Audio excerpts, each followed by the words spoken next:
Oh, man, where'd you get that? My sister gave it to me. Yo, what is that, man? What does it look like? It's like cool. Yeah, it smells like Coke too. All right, man. Hey, well, let's party, man. Give me some.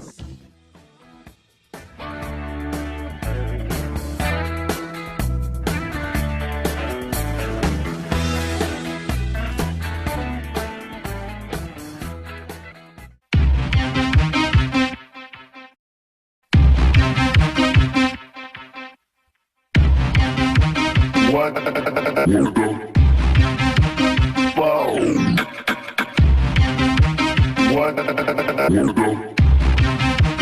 What the fuck? 1992, a German forensic team makes an extraordinary discovery.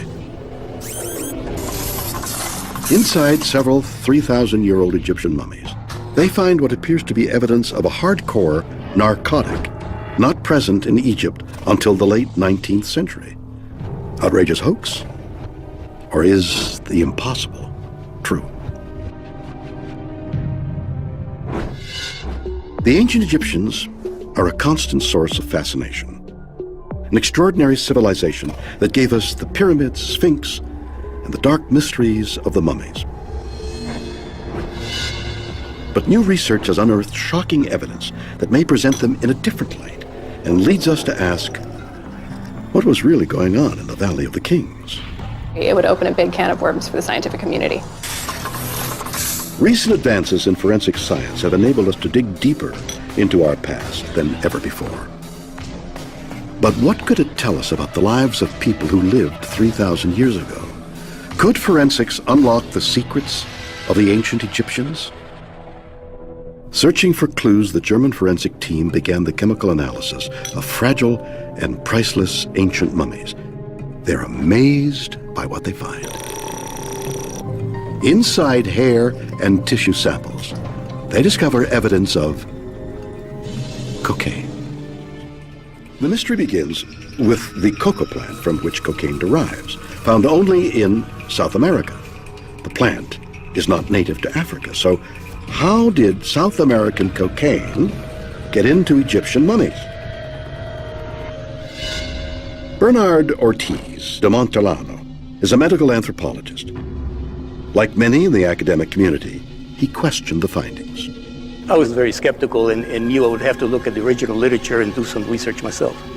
Anthropologist Charlene Klingman is also baffled. The idea of it appearing in ancient Egyptian mummies is surprising. Examining the Egyptian and South American cultures might help solve this bizarre mystery. So, could there be a connection? Both civilizations built pyramids and both mummified their dead. The Egyptians used salts and resins, while the natives of Peru allowed their mummies to dry naturally.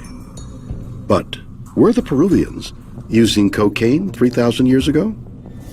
Larry Cartmel is a forensic pathologist. He has tested several mummies from Peru. The first few we tested were all negative, but then out of the 8 samples, number 5 we tested was positive. We had no idea that cocaine metabolite would last 1,000 years, and later on we found it actually our oldest one we've had is 3,000 years old. Cocaine is a very good local anesthetic and it's a good pain reliever, so they could have used it for medicinal purposes as well. And then we found that about half the population tested positive for coca leaf use. So it was probably used more frequently than a lot of anthropologists had speculated up until that time. Evidence of cocaine in Peruvian and Egyptian mummies poses an intriguing question. Did the cultures actually interact? Could the Egyptians have traveled to South America? If someone could prove the theory of transatlantic travel and back it up with a significant amount of evidence, it would open a big can of worms for the scientific community. Could the Egyptians have made the perilous Atlantic crossing before Columbus? First, they would have had to endure the perils of an Atlantic crossing, and they would need to sail around the tip of the Americas. This is an area known as Cape Horn, home to some of the world's most treacherous waters. The ancient Egyptians built many of their boats out of papyrus, a reed-like plant. Due to the boat's small size, primitive sails, and rigging, it is highly unlikely a vessel like this could survive a voyage to South America and back. It just doesn't seem possible. It would be an amazing, amazing feat. And looking at what the ancient Egyptians have left behind, they wrote down all of their conquests, the heroic activities that they embarked upon, and there is little to no evidence of that. There's evidence of maritime technology, but there's nothing that shows that they came and saw and conquered. No artifacts from South America have ever been found in ancient Egyptian sites.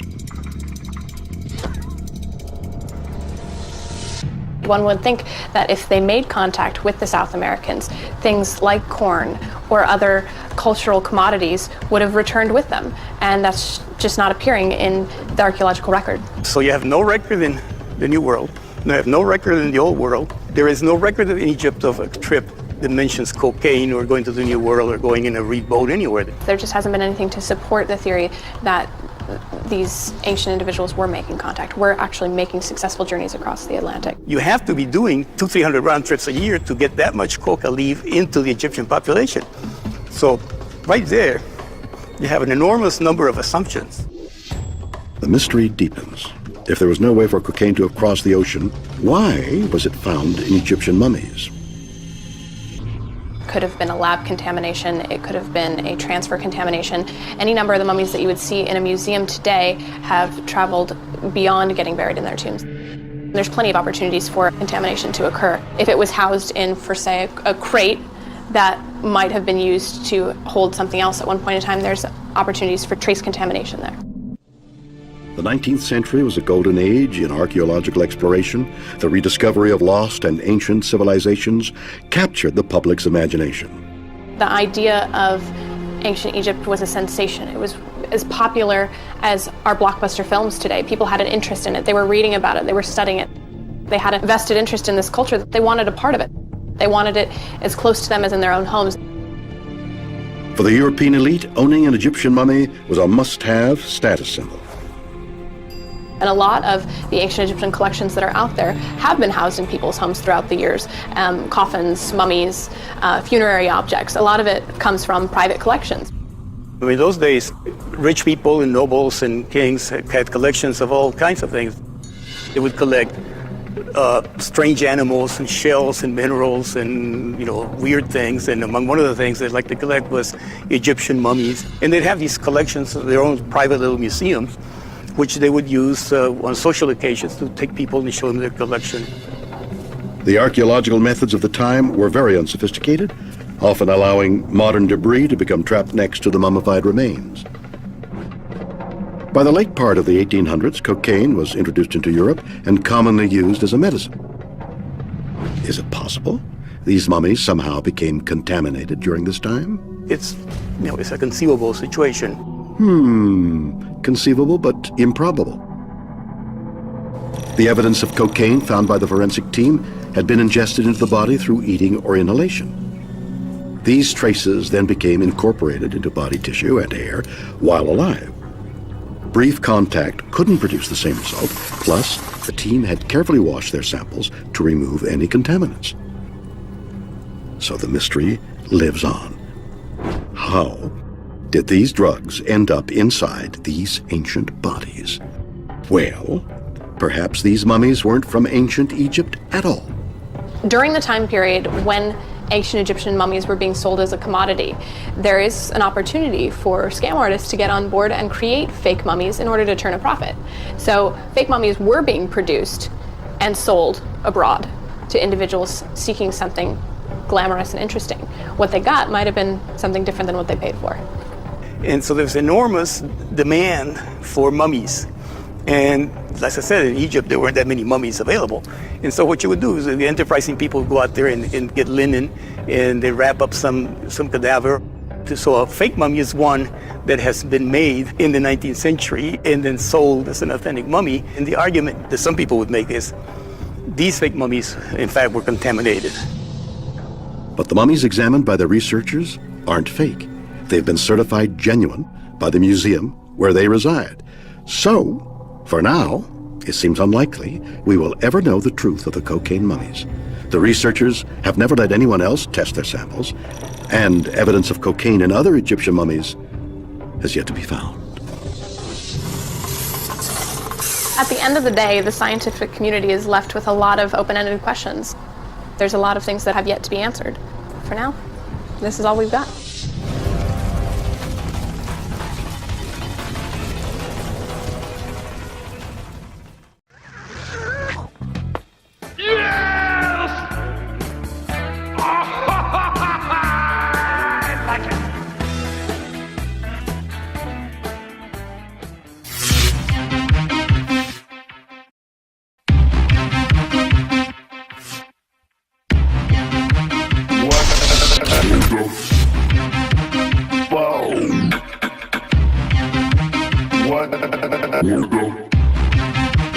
What the fuck?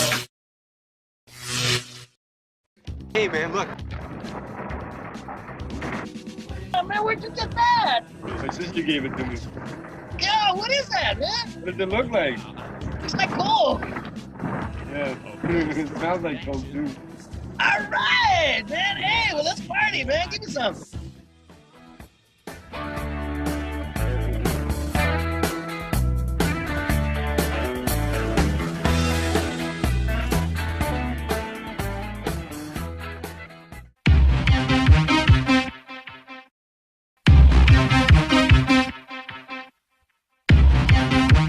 What the fuck?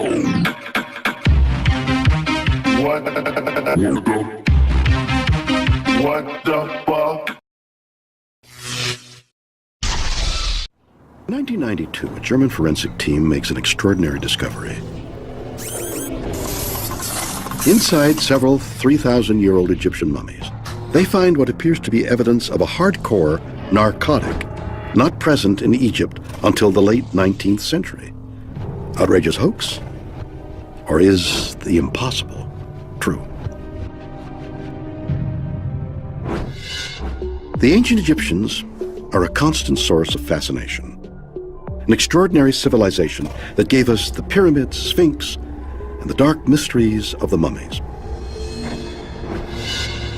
But new research has